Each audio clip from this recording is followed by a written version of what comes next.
నమస్కారం. ఈరోజు మనం ఒక చాలా ఆసక్తికరమైన అంశంలోకి వెళ్దాం. చాలామంది వినే ఉంటారనుకుంటా. రాబర్ట్ కియోసాకి రాసిన 'రిచ్ డాడ్ పూర్ డాడ్'. అవునవును. చాలా ఫేమస్ పుస్తకమది. కరెక్ట్. అయితే మనం ఈ పుస్తకం గురించి వచ్చిన ఒక సమీక్షను కొంచెం లోతుగా పరిశీలిస్తున్నామన్నమాట. మంచిది.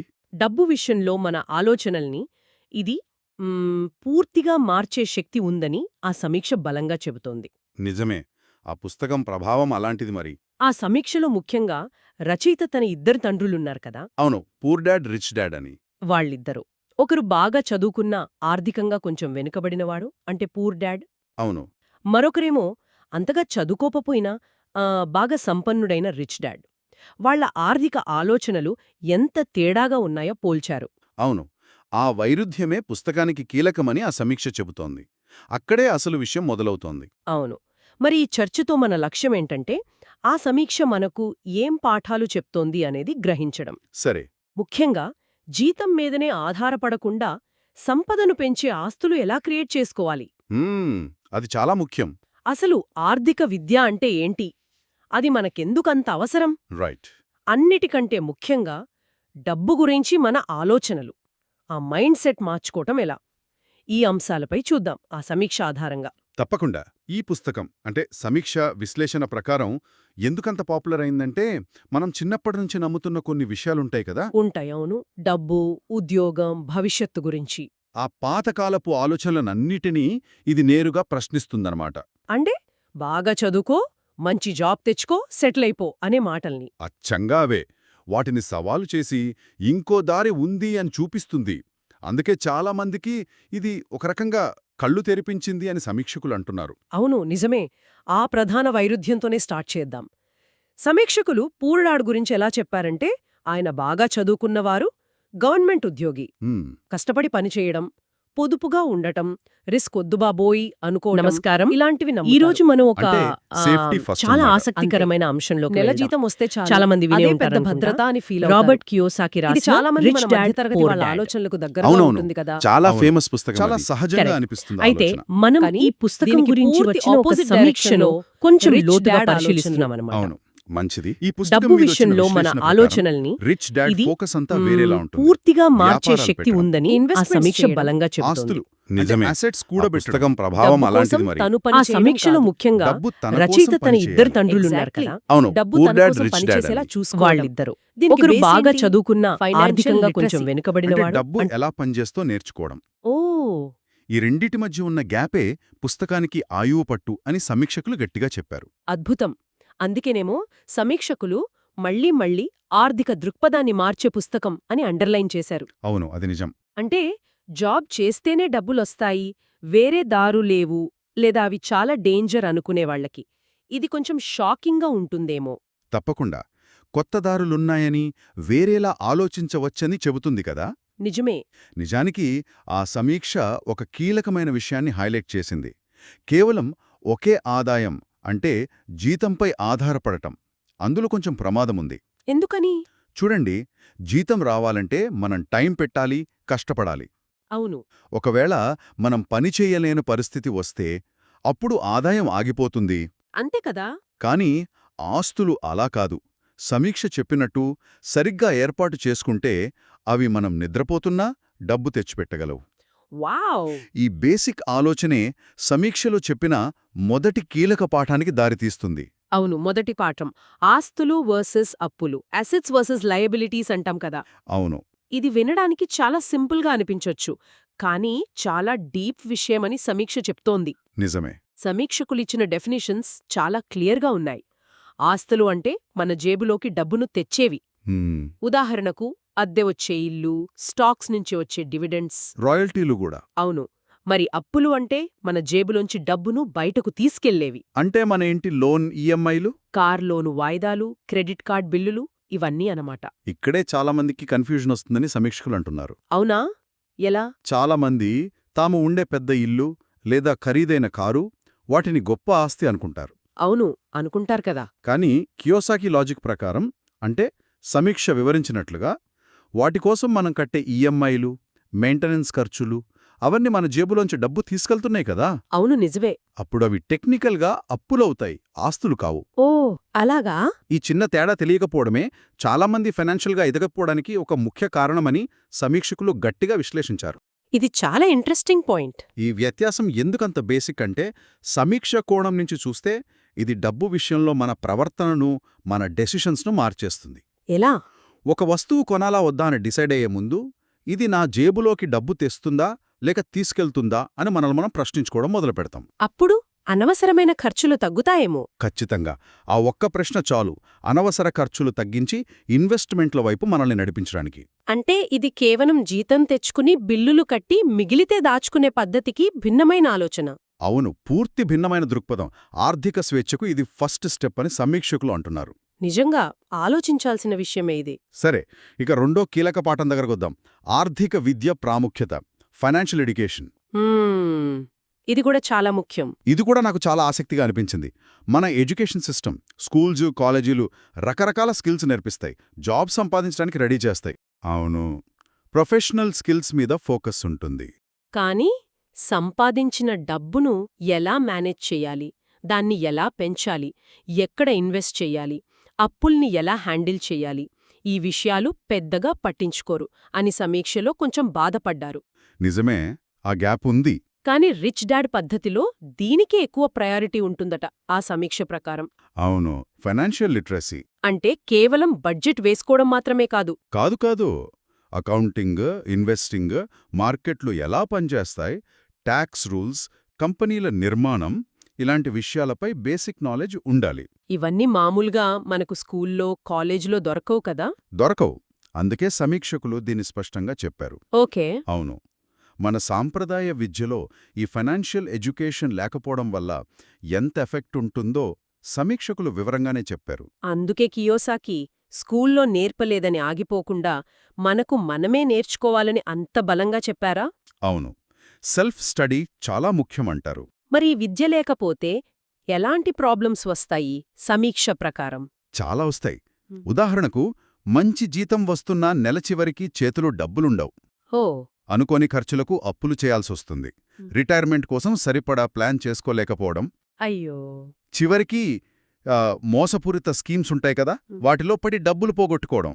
ఇవన్నీ ఫైనాన్షియల్ ఇల్లిటరసీ వల్లే జరుగుతాయని వారు విశ్లేషించారు. అమ్మో, అంటే ఆర్థిక విద్య లేకపోవడం ఇంత ప్రమాదకరమా? అవునన్నమాట. ఇక మూడో పాఠం, ఇది బహుశా అన్నిటికంటే ముఖ్యమైందేమో, ఆలోచన విధానంలో మార్పు, మైండ్ సెట్ షిఫ్ట్. అవును, ఇది చాలా కీలకం. సమీక్షకులు కూడా అదే అన్నారు. పూర్ డాడ్ ఆలోచనలు ఎలా ఉంటాయంటే, భద్రతకే ఫస్ట్ ప్రయారిటీ. సేఫ్టీ. ఉద్యోగం పోతుందేమో అని భయం, డబ్బులు పోతాయేమో అని భయం, రిస్క్ తీసుకోడానికి భయపడతారు. డబ్బు ఏమైనా చెట్లకు కాస్తుందా లాంటి మాటలు. కరెక్ట్. డబ్బు గురించి మాట్లాడటం కూడా తప్పనుకుంటారు. అవును. దీనికి పూర్తి ఆపోజిట్గా రిచ్ డాడ్ మైండ్ సెట్. సమీక్షకులు చెప్పినట్లు ఆయన అవకాశాలను వెతుకుతారు, ప్రాబ్లమ్స్ చూసి భయపడరు, వాటిని సాల్వ్ చేయడంలోనే డబ్బుందని నమ్ముతారు, హ్మ్. ఇన్వెస్ట్మెంట్స్లో రిస్క్ ఉంటుందని ఒప్పుకుంటారు, కాని దాన్ని ఎలా తగ్గించాలి, ఎలా మేనేజ్ చేయాలో నేర్చుకుంటారు. ఆ రిస్క్ని అర్థం చేసుకుంటారు. ముఖ్యంగా నేనిది కొనలేను అని వదిలేయకుండా ఇది కొనాలంటే నేను ఏం చేయాలి అని ఆలోచిస్తారు. అవును, how can I afford it అని ప్రశ్నించుకుంటారు. ఈ చిన్న ప్రశ్నలోనే పెద్ద మార్పుందని సమీక్షకులుంటున్నారు. నిజమే. ఈ పుస్తకం వాళ్ల అంచనా ప్రకారం మనల్ని ఒక ఎంప్లాయీ మైండ్ సెట్ నుంచి ఒక ఇన్వెస్టర్ లేదా ఆంట్రప్రెన్యూర్ మైండ్ సెట్కి మార్చడానికి హెల్ప్ చేస్తుందట. అంటే జీతం కోసం పనిచేయడం కాదు, డబ్బు మనకోసం పనిచేసే సిస్టమ్స్ క్రియేట్ చేయడంపై ఫోకస్ చేయడం. గ్రేట్. ఈ మైండ్ సెట్ షిఫ్ట్ ప్రాక్టికల్గా ఎలాంటి తేడాలు తెస్తోందో కూడా సమీక్షకులు బాగా చెప్పారు. ఉదాహరణకు, టైంని చూసే విధానం మారిపోతోంది. ఉద్యోగి తన టైంని అమ్ముతాడు డబ్బు కోసం. అతనికి రోజులో 24 గంటలే. అవును. కాని ఇన్వెస్టర్ లేదా బిజినెస్ మ్యాన్ ఇతరుల సమయాన్ని, ఇతరుల డబ్బును, దాన్ని లెవరేజ్ అంటారు కదా, వాడుకుని ఆదాయం పెంచుకునే మార్గాలు చూస్తాడు. అతనికి టైం లిమిట్ అంతగా ఉండదు. ఓకే. అలాగే రిస్క్ని చూసే దృష్టి మారుతుంది. ఎంప్లాయీ రిస్క్ అంటే భయపడి దూరం జరుగుతాడు. అవును. ఇన్వెస్టర్ రిస్క్ను ఒక ఆపర్చునిటీగా చూస్తాడు. దాన్ని అర్థం చేసుకుని, క్యాల్కులేట్ చేసి, కంట్రోల్లో ఉంచుకోవడానికి ట్రై చేస్తాడు. ఫెయిల్యూర్స్ను కూడా లెసన్స్గా తీసుకుంటారట. అవును, ఆర్థికంగా ఫెయిల్ అయినా దాన్ని ఒక పాఠంగా తీసుకునే మెంటాలిటీ వస్తుందని సమీక్షకులు చెప్పారు. ప్రపంచాన్ని అవకాశాల గనిలా చూడటం మొదలుపెడతారు. వావ్! ఈ మైండ్సెట్ షిఫ్ట్ ఎనాలిసిస్ చాలా పవర్ఫుల్గా ఉంది. అయితే మరి ఏ పుస్తకానికైనా ప్లస్లు మైనస్లు ఉంటాయి కదా? ఉంటాయి తప్పకుండా. ఈ పుస్తకం గురించి సమీక్షకులు చెప్పిన లాభ నష్టాలు అంటే ప్రోస్ అండ్ కాన్స్ కూడా చూద్దాం. సరే. కథల రూపంలో చెప్పారు. అవును, అది పెద్ద ప్లస్ పాయింట్. దానివల్ల ఎవరైనా అంటే ఫైనాన్స్ బ్యాక్గ్రౌండ్ లేని వాళ్లు కూడా ఈజీగా చదివి అర్థం చేసుకోవచ్చు అని మెచ్చుకున్నారు. కరెక్ట్.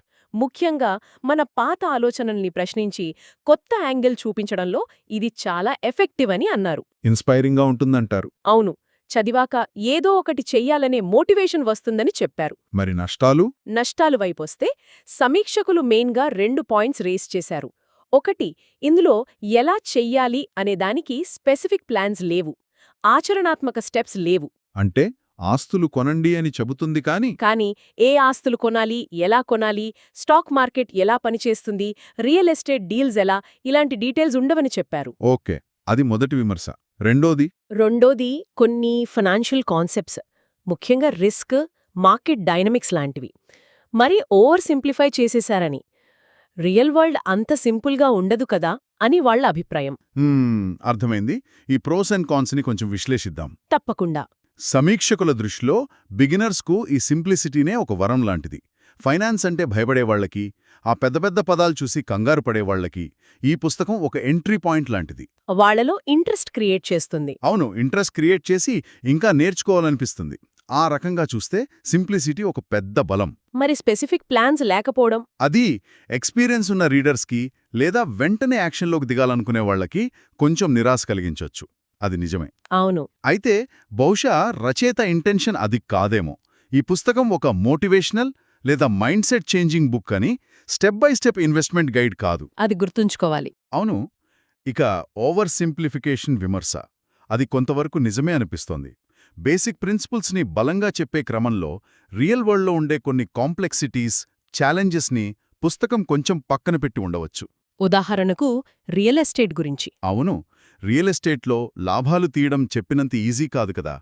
చాలా రీసెర్చ్, ఎక్స్పీరియన్స్, రిస్క్ మేనేజ్మెంట్ కావాలి. నిజమే. అయితే బేసిక్ కాన్సెప్ట్స్ని బలంగా మైండ్లో నాటడానికి ఈ సింప్లిఫికేషన్ అవసరమని రచయిత అనుకుని ఉండొచ్చు. ఫైనల్గా ఇది చదివే వాళ్ల ఎక్స్పెక్టేషన్స్ని బట్టి ఉంటుందని సమీక్షకులు అంటున్నారు. చాలా క్లియర్గా చెప్పారు. సో మొత్తం మీద చూస్తే ఈ సమీక్ష నుంచి మనం తీసుకోవాల్సిన మెయిన్ పాయింట్స్ ఇవి. పూర్ డాడ్, రిచ్ డాడ్ ఆలోచనల్లో తేడా. అవును, ఆ ఫండమెంటల్ డిఫరెన్స్. నెల జీతం అనే ట్రాప్లో పడకుండా ఆదాయం ఇచ్చే ఆస్తులు క్రియేట్ చేసుకోవడం ఎంత అవసరమో తెలుసుకోవడం. Asset building importance. మన స్కూల్ చదువులు చెప్పని ఫినాన్షియల్ లిటరసీని మనమే నేర్చుకోవడం ఎంత ముఖ్యమో గుర్తించడం. Self education. ఇంకా ఆ సేఫ్టీ చూసుకునే ఎంప్లాయీ మైండ్సెట్ నుంచి ఆపర్చునిటీస్ వెతికే ఇన్వెస్టర్ ఆంట్రప్రెన్యూర్ మైండ్సెట్కి మారడం ఎంత పవర్ఫుల్లో అర్థం చేసుకోవడం. ఆ మైండ్ సెట్ షిఫ్ట్. అవును. ఈ పుస్తకంపై సమీక్షకులు ఫైనల్ మాటేంటంటే ఇది ఫినాన్షియల్ ఫ్రీడమ్ జర్నీలో ఒక బెస్ట్ ఫస్ట్ స్టెప్, ఆర్థిక స్వేచ్ఛకు మొదటి అడుగు. మంచి స్టార్టింగ్ పాయింట్ అన్నమాట. ముఖ్యంగా ఇప్పటిదాకా జీతం తప్ప వేరే ఇన్కమ్ గురించి ఆలోచించని వాళ్లకి, లేదా ఇన్వెస్ట్ చేద్దామనుకుని ఎక్కడ మొదలుపెట్టాలో తెలియని వాళ్లకి, వాళ్ల ఆలోచనా విధానాన్ని మార్చుకోవడానికి ఇది చాలా బాగా హెల్ప్ చేస్తుందని, అలాంటి వాళ్లకి దీన్ని గట్టిగా రికమెండ్ చేయొచ్చని సమీక్ష ముగించింది. ఓకే, ముగింపుగా ఒక చిన్న ఆలోచనని ఇక్కడ వదిలి వెళ్దాం. ఈ సమీక్ష మళ్ళీ చెప్పింది కదా, పుస్తకం మెయిన్ గోల్ మన మైండ్ సెట్ను మార్చడం. అవును, ఎంప్లాయీలా కాకుండా ఇన్వెస్టర్లా ఆలోచించడం నేర్పించడం. కరెక్ట్. మరి సమీక్షలో మనం చూసిన ప్రిన్సిపల్స్ ప్రకారం, ఉదాహరణకు మన ఖర్చుల్లో ఏది అసెట్, ఏది లయబిలిటీ అని చూడటం లాంటివి. వీటి ఆధారంగా ఆలోచిస్తే మనలో చాలామందిమి ఇప్పుడు ఉద్యోగులుగానే ఉన్నా కూడా ఆ ఇన్వెస్టర్ మైండ్ సెట్ని అలవాటు చేసుకోవడానికి ఈరోజే మనం స్టార్ట్ చేయగల ఒక చిన్న సింపుల్ స్టెప్ ఏమై ఉంటుంది? ఓ మంచి ప్రశ్న.